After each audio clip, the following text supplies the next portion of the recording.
So where are you currently in relation to your queen? Are you previously relating with your queen, calling her in, or already relating? Already relating for Yeah, you almost 2 are. years now. And it's beautiful. 2 beautiful years. Yes, it's been so nice. Yeah. Awesome. So Thank what you. has been the biggest standout relating with your queen that has been the wow moment for you? I guess like as a man, and also as a man in society, and like I won't say conditioning, but in some ways conditioning as well, like where we're given this belief that men have to be a certain way, and like the purpose and like direction and the mission and like the making money and the being a provider are the top of the values, and like everything else comes second to that.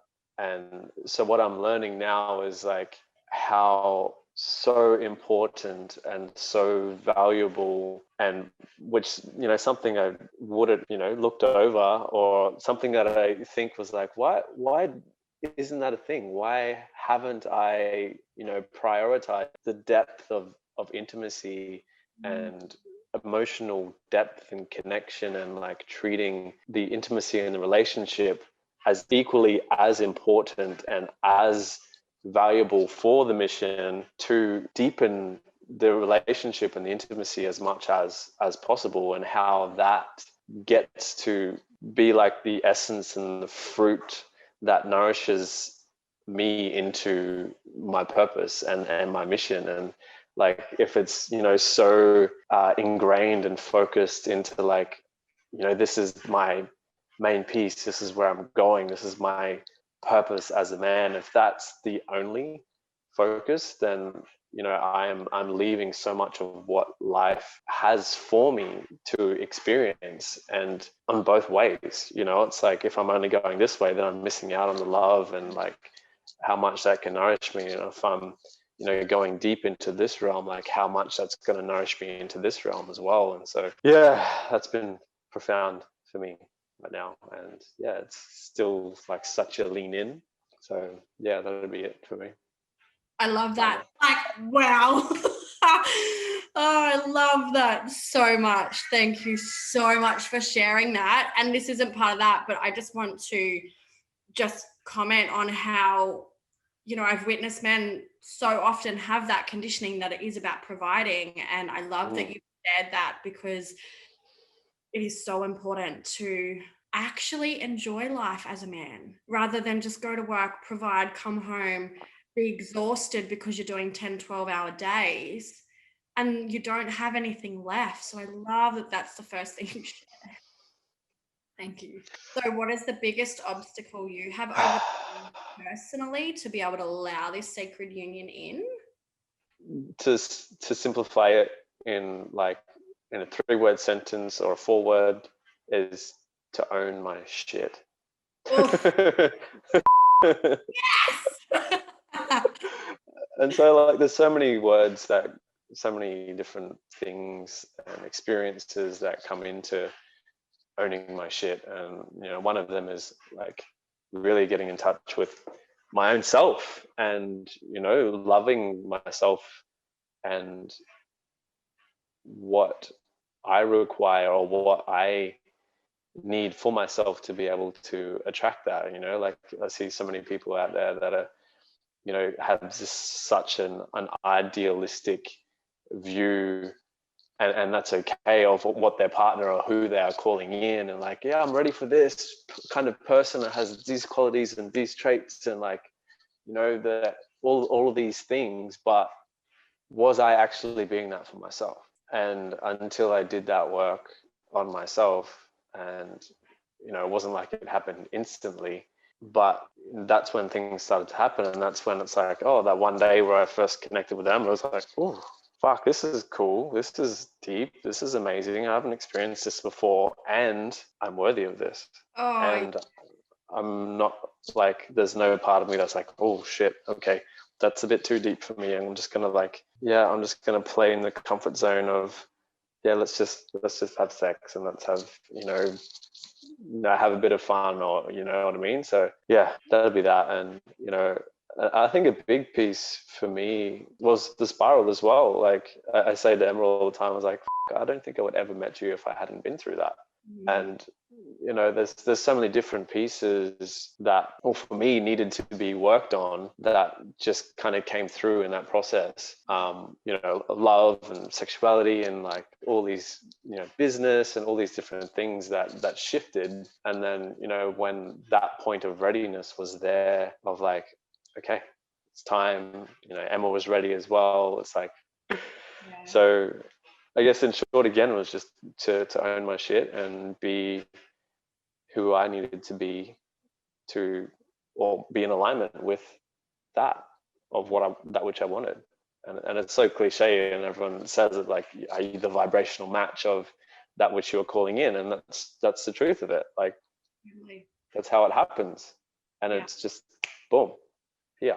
And what has been the biggest obstacle you have overcome in relating in a conscious relationship, as opposed to just having sex and, like the ease of that? I guess, yeah, it speak to like the depth of intimacy again. And like that is an obstacle in itself, because when you're deepening a relationship, when you're deepening love, when you're deepening connection, you're going into the unknown. You're constantly trying to learn more about who you are every single day and who your partner is the next day. And so I guess the biggest obstacle was learning to get to know the nuances and the newities, if that's a word, every day of our partner. Because like Emma says this to me all the time, it's like, as soon as we think that we know each other, like it's dead. And so the obstacle was like treating every day if she was a new person. Wow. And it's still, still a journey of like, every day we're evolving, every day something's changing, every day something is different. And so, yeah, being with that, and the deeper that our connection and intimacy goes in the relationship, there's always going to be a fear that comes up for going into that depth even more. So yes, I guess it's a constant obstacle of like feeling safe in the unknown to go deeper into love and relating. Love that. And you guys do really embody that, like the full permission piece. So the next part is supporting your queen. So around supporting your queen, what are 3 ways that you support her? Just overarching, and then we're going to go deeper. There's like a few different ways that this comes through, and obviously, in relating, there's this conscious effort to always, support another through that which we're traveling, the relationship trauma, or whatever it is that is coming up for us. Even as men and women, there's always things that can come up, and I guess the biggest support that I'm learning is not trying to fix, and just being there and being a witness, and not making it mean something about myself. So I guess it's just, yeah, being present and just letting her share. And and sometimes it's about me, and sometimes it's not about me at the same time. It's like, it might be about me, but how do I not make it mean something about me? And like just be present and like hear and listen, and not be like, oh, but I did this thing, so your emotional expression is invalid, or or trying to make myself feel right, or prove that I'm right about something, whether I've done something or didn't do something, or held to my word, or whatever it is. It's just like the experiential share, or the emotional expression that wants to come through to be witnessed and acknowledged, and it just being that, rather than, oh, you're feeling this, I better do something different, or I better say something to make you not feel that way. That's one piece. Celebrating, and that's been a big journey in itself for me as well, to, especially with such a powerhouse being like Emma, And also, I guess I could speak through, you know, even what I spoke about before of like the conditioning of men being the power, being the provider, or in some ways I experience that as being better than. And so when I see Emma in her full power, it's like, oh, maybe there was a belittling vibe along that kept me from celebrating in a way. But when I fully celebrate her and appreciate her and really show her how like amazing she is and have like conscious effort to be able to do that, how much that actually supports her, especially that her love language is words of affirmation. So I think also within that, like words of affirmation was the one thing that she wanted the most from me. And also to the direct opposite reflection of that was the most that I was challenged by. The greatest paradox. Totally. So like relationships are just like paradoxical in so many ways because that's how we come together. So these are around responding to her emotions. So what are 3 ways in how you respond to her when she is in her emotion? Being present, you know, and not making it mean something about me. You know, that's just like her expression and what she wants to share with me. And so some ways it could be taken differently. Some ways, sometimes it's like, I want to run away. Sometimes, you know, there's pieces where I'm like, all right, I'm here. Like, give it to me. Like, so there's like this vibe of taking it in and being like, all right, I'm not making it mean something about me, but I'm really triggered right now. But okay, cool. So what I'm sharing is literally my experience. And other times it's just like, hey, I'm here, like whatever it is, like share. I'm in full love and presence, being here with what you want to share. And you know, I feel like there's a cyclical experience or expression that goes through in those 3 pieces that I last shared, because how can you be in full love and presence and openness when you're triggered as fuck? Right. And so there needs to be, in some ways, like, I am really triggered right now and I need to run this energy so I can be that for you, and so I can receive it without making it mean something about me, because I've processed that stuff. Yeah. And it's just like, okay, cool. I would love for you to share on how you actually work through that trigger to be present with her. Like, what's your process? Breathing. Like a lot of people can relate to that, like being extremely triggered and then, you know, being reactive as opposed to like, hang on a second, I need to actually check in and do the thing. Yeah. Deep breaths for starters. Like, I know when I'm triggered, sometimes I can just start to like cave in and like start to shorten my breath. So it's just opening my chest, breathing, clearing in some ways. Sometimes it may be like, okay, I'm not ready for this this interaction. Like, I'm not ready to receive this yet in the way that it needs to be. And so I may be like, give me 20 minutes or give me 10 minutes and I'll go and like be with myself and like scream and run this energy that's alive. Yeah. And sometimes it can just be fully being in it. Like, all right, I'm here, still here. You know, it's different in all these different nuances of experiences and triggers and navigation. And so it's different depending on how much charge is within that particular topic or thing that's coming up. Yeah. How do you detach yourself from her stuff and not wanting to fix her when she may bring something up? And it might be easier now for you, but initially, how did you do that process of detachment and not instantly wanting to go in and fix? Yeah, just presence. presence is coming through like so powerfully. And you know, that last share that I did was like, I'm here. Like, even if stuff's running through me, even if like I'm triggered as fuck, it's like, I'm here. I'm here. I'm still here.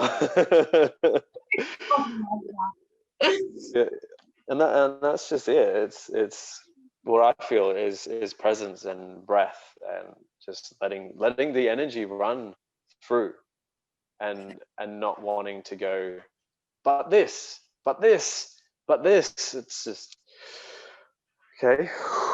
I hear you. Yep. I hear that too. Yep. Okay. Cool. So just being present with the energy of what is being shared through her into me, and running the energy, running the feelings that want to be felt through me, without like making it mean something, without projecting, just feeling what's there, feeling what's present, and not going, but this, but that, but you did this, but you did that, and you know, how can I make you feel better about it, opposed to how can I just feel in my body what's there, and feel you, and be present with you and what you're feeling. Love that. Without going, maybe you should, or you know, asking a question to like reflect, and there's ways, you know, there's questions that get to come through in reflection for her, but there is times that there is times and appropriate moments that they get to come through, and I feel most of the time is after the I'm here, I'm present, I'm feeling, I'm running this through me whilst being present with you. Okay, that's power. Full power. Here's my question or reflection to you. Love that. Thank you. What are 3 ways you help support yourself and your queen when she may need to calm her tits? Well, there's many different ways. Like there may be, you know, going for a walk, or like primal screaming, or doing some clearing or breath work or whatever, to just bring myself back to presence on through whatever has just occurred, and the interaction or conversation or thing that happened. And yeah, just asking like the question of like, what is it you need? Like, well, what do I need? I need to go and scream right now. I need to go and do some breath work. I need to take some space. What do you need? I need you to love me and just be present, and like stroke my back, or like, you know, whatever it is. So I think, yeah, it's different in every moment, but the question is the support, and that's like, perfect. What is it I need? What is it you need? I love that. Thank you. What does living consciously and intentionally look like, sound like, and feel like for you? Morning practice, or routine, or ceremony, or something that's bringing intentional presence before you start the day. And that might be a cacao, that may be just like dropping in, like with Emma, like how are you feeling?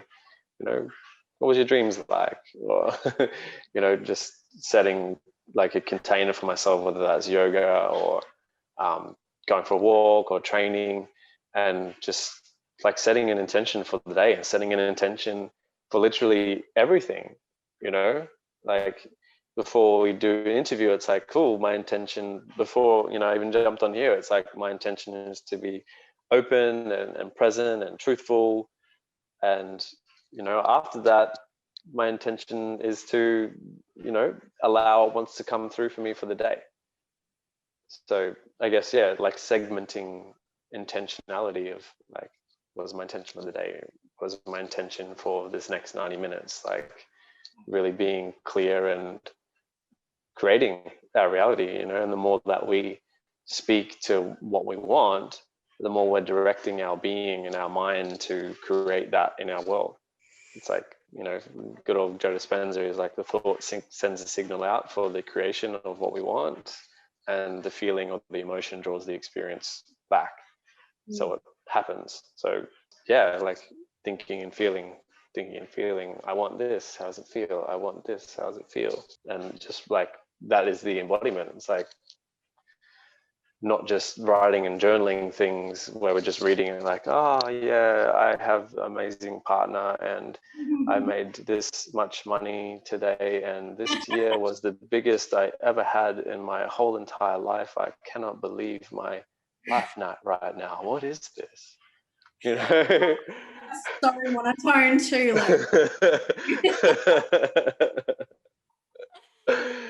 But actually feeling the energy of our intentions. Like today, my intention is to be so truthful and fucking loving, and it feels so good to be so open and loving for my partner and receiving what it is that I'm so worthy of. That's the difference. Yes, love it. That's the embodiment. You can see the embodiment of that. Yes, love it. How does this differ from when you were living unconsciously, not yet awake?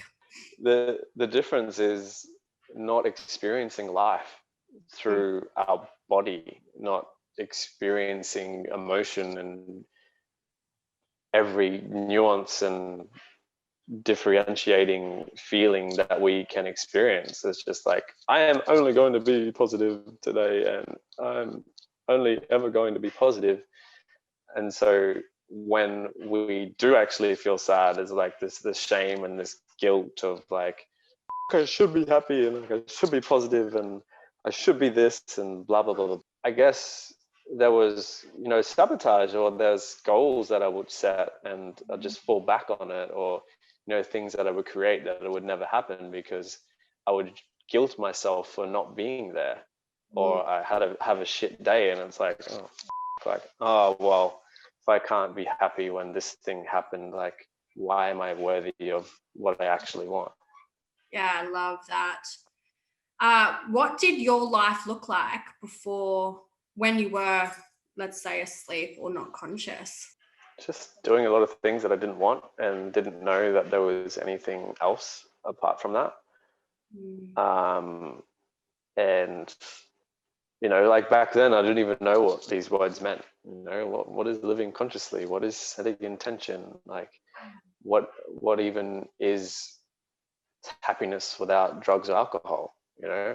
So I guess, yeah, that was kind of my experience of, just, working for the weekend and like going and getting up at festivals and all these kinds of things. But as well, I guess like I was pretty open in a way. Like I definitely thought differently to, I guess, most of the people that I was around. There was definitely, I guess, a level of confidence and leadership that was already present for me, even in the unconsciousness or whatever you want to talk about it. Like I was sports captain, I was school captain, I was, captains of like sporting teams and things like that. So there was already like a level of leadership that came through that I guess you could say was more conscious, because I knew how to lead people and I knew how to lead myself. But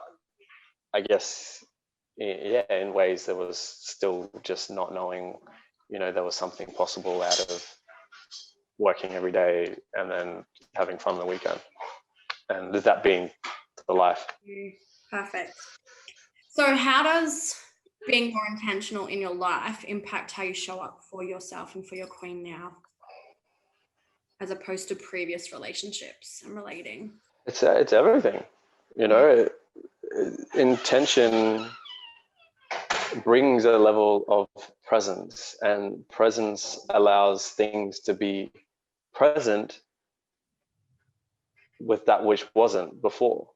And so, you know, when we're not present and we're, you know, not giving ourselves the time to be with, you know, what we haven't acknowledged, there's just this constant play out of like unconsciousness of like, oh, I'm just going to continue to relate while this is actually going on for me, and I'm just building more and more resentment and spite and things that then just ends up in a clash, and then it's like, I need to run away or like whatever. But like being present and intentional with the space with us together, it's like, this is actually what's real, this is what's going on for me. Okay, cool. And then from there we get to be, you know, relate and be conscious with what life is without playing out the patterns that were unconscious, or like bringing spite and, you know, emotion and regret and whatever the emotions are into that experience.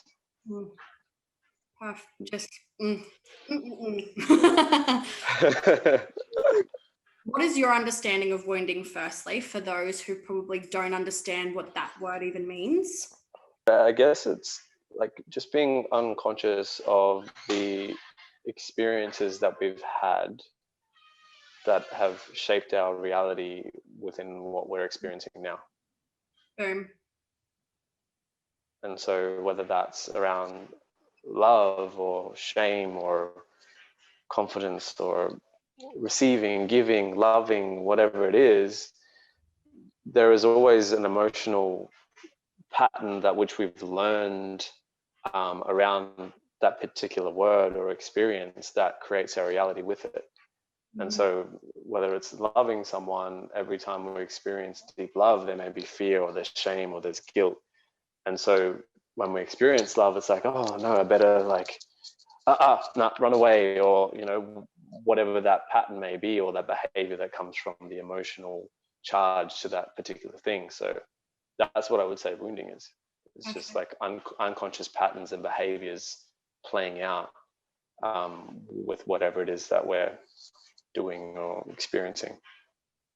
Nailed that. So what have you done to work on your own unconscious? Just reading a lot of books, and, you know, there's a part of an embodiment that comes in where, like, now it's really interesting of how I listen to podcasts or books in the past to now. It's like when I listen to something now, like I'm just like I can feel it like running through my body, opposed to just like, oh yeah, that could be cool to do. Yeah, I might do that thing now. It's just like, okay, right. I can feel like the shifts in my body as I'm listening to different things. So that's really interesting to notice. But I guess like it's a daily thing, you know, tuning in, and like as within my practice of the spiral, like I pretty much clear myself every single day.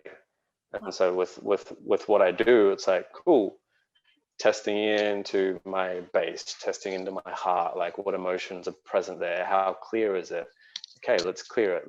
Let's clear it and become aware of like what's coming up. Like even, you know, you might have a dream that like puts you in fear or terror, and it's like the next day you're playing out the trauma that you just experienced from your dream. Yes. And so it's always like coming back to presence and like, okay, fuck, I was terrified of that dream. I better release that emotion. Fuck, I feel like super fearful, like, and just letting myself be with myself and what I'm feeling every day, you know. So not opposed to, but like within the work that I do with the spiral, which I've done like over 4 times, but it's just, you know, just being present and, you know, giving myself the time every day of like to check in. How am I feeling? How's my body? What does my body need? And then sometimes even just doing a stretch, like I'll be like, you know. So even just stretching and doing yoga and, you know, breathing into our body and where there's tension, there is stuff that's stored in our body that needs to be released. And yeah, it's just like a constant journey. I feel just being present with yourself, really. Yeah. Magical. So what are 3 ways that you do connect in with your emotions, and how did that start to shift for you? Men specifically, the reason why they don't feel or allow themselves to feel emotion is because there's so many other emotions layered over it or under it. And so if a man is feeling in fear, or he's scared, or like is vulnerable, or is worried, or is whatever it is, each of those experiences may be underlaid with a tone of shame or guilt or fear. And so it's like, no, I can't feel that. I can't be seen feeling that, or I can't be seen as weak, or whatever it is, because there's so many different layers to feeling emotion. And so, Spiral really helped me to clear a lot of those layers, if you will, so I could actually feel myself and feel my emotions. And then it's constantly like a journey within that itself. Like I said, it's just being present, like breath work. It's, breathing into my body, feeling the emotions that I'm feeling, and not, shaming them or making an experience like I shouldn't, or, not expressing my emotion in however that I feel to express. So I guess 3 ways, like, notice when I feel something, or and this could be something for the men here, if there's emotion, notice what emotion is stopping you from fully feeling that which you're experiencing. And another would be like find a practice, whether that's like primal screaming or clearing, for example. It's a bit more advanced, but it's so simple in itself. But to even like touch a body and just be like, cool, there's a pain. Like if I'm triggered, or if I'm anxious or whatever, where am I feeling that in my body? And so it's like it's like anxiety is very mind-based, right? It's like, oh shit, what's gonna happen? Oh, I might die. Oh, my partner's cheating on me. Oh, this might happen. It's very up here. But like when we bring it down, it's like, hey, where am I feeling this? Where am I feeling this anxiety?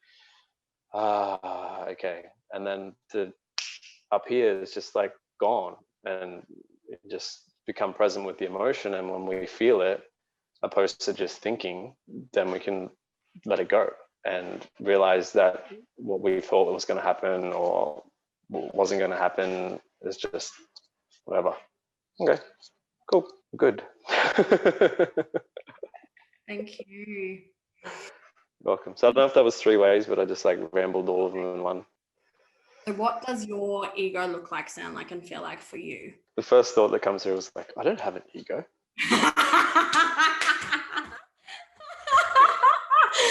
I love that. So that's what my ego sounds and feels like. That's basically it, really. It's like the ego looks, sounds, and feels like I don't have one. And no, I didn't do that. No, I'm not responsible. Perfect.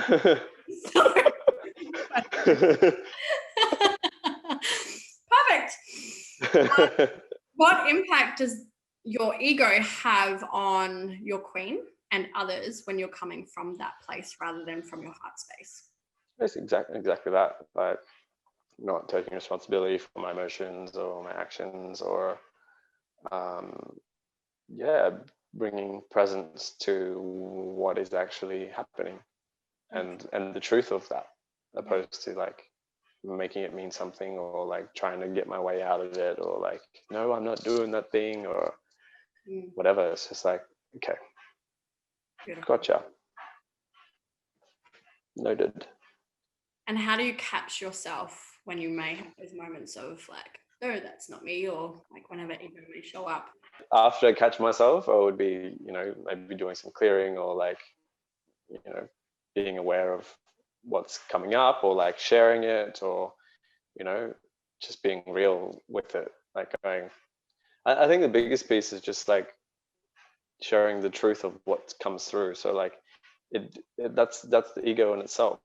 And that's also not the ego, like it's the soul wanting to get rid of the thought that's keeping us in a certain pattern or behavior. It's like, why do you make me feel not good enough? Or like, when you say this, it makes me feel not good enough. But is that, that's just the ego wanting to be heard. And it's like, oh, well, that's how I feel, or that's what I think of this situation. But once that's expressed, there's the awareness, there's the catching of it, opposed to like keeping it in your head, like, oh, I'm thinking this, but I'm not saying it, and fuck, and it stays there. But once it's expressed, it's like, okay, I see how that actually sounds, and that's pretty dumb. And but also not dumb. It's like, okay, cool, like I see what that is playing out, and bringing awareness into the emotions after that and clearing it. Yeah. And do you shame yourself when you have those moments come up? Yeah, in the past, a lot more. Now, not so much sometimes. No. What is the best advice you've ever received in relation to relating with your queen? Become the embodiment of the person you want. Boom. Mm. Yeah, it's definitely the best piece. Like be it first. Yeah. Be it for yourself first.